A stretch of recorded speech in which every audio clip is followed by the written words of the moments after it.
Hello everyone, it is Fran here again, and I'm here to bring you the teen book review of the day. So today's book review is actually one which I wouldn't be surprised if you've read already, because it is a bit of a phenomenon rather. It is called Throne of Glass by Sarah J. Maas. So this book is something that splits opinion quite a lot.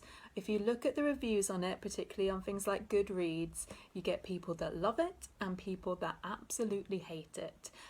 I'm here today in the love it category, and I'd like to try and change your mind if you are in the hate it category. So I'm going to give you a little bit of a taste of the blurb, just in case you don't know the story. And it's starting off with something which is a fairly common theme in young adult books. So, Selena Sardothian, beautiful, deadly, destined for greatness.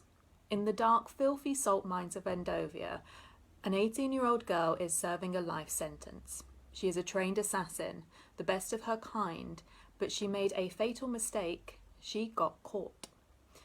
Young Captain Westfall offers her a deal. Her freedom in return for one huge sacrifice. Selena must represent the prince in a to-the-death tournament, fighting the most gifted thieves and assassins in the land. Live or die, Selena will be free. Win or lose, she is about to discover her true destiny. But will her assassin's heart be melted?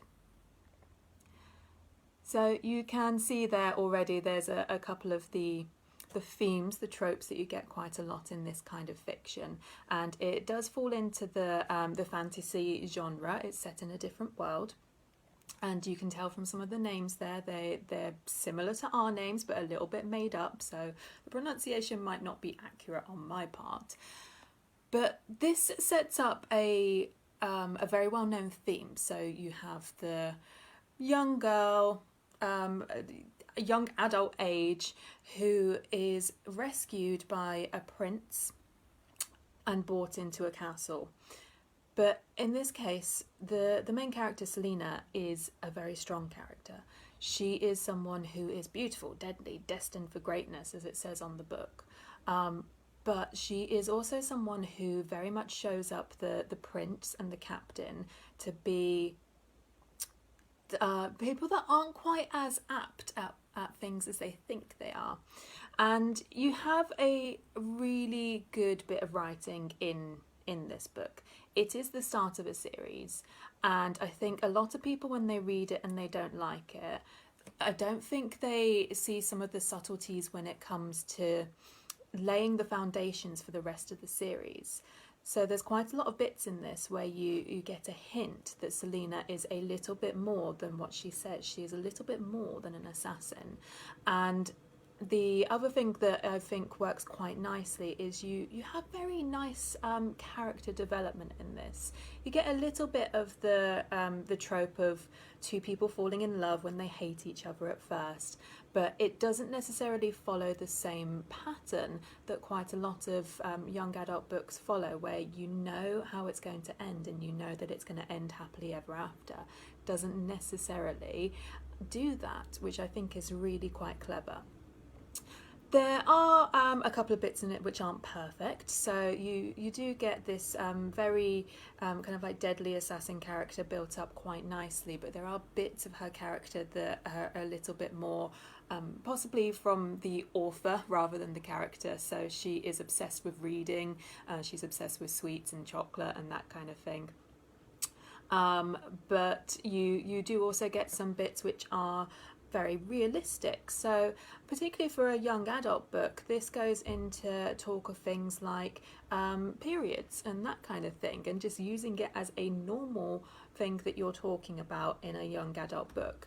And you have an awful lot of things where the main character, Selena, is in a man's world. She is quite often the only woman in the room.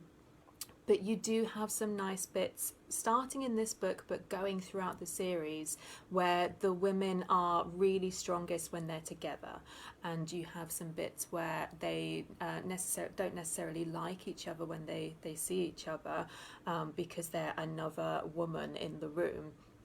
but they start working together really nicely, and that is one of the best bits of this book, I think, is that it really turns on its head that idea of competing for the same person. It makes the women kind of like help each other to get to the best possible solution with the relationships, essentially. So, if you haven't read Throne of Glass, I would say go ahead and read it. It is the start of a young adult series, and it goes into some mature content. Definitely later on in the series, it's very mature content, so just bear that in mind. But at the same time, if you have read it, I would say pick it up again and have a read of it, thinking that it is only the start and that this character is very much hiding in plain sight. So have a look at that, and that is the review for today.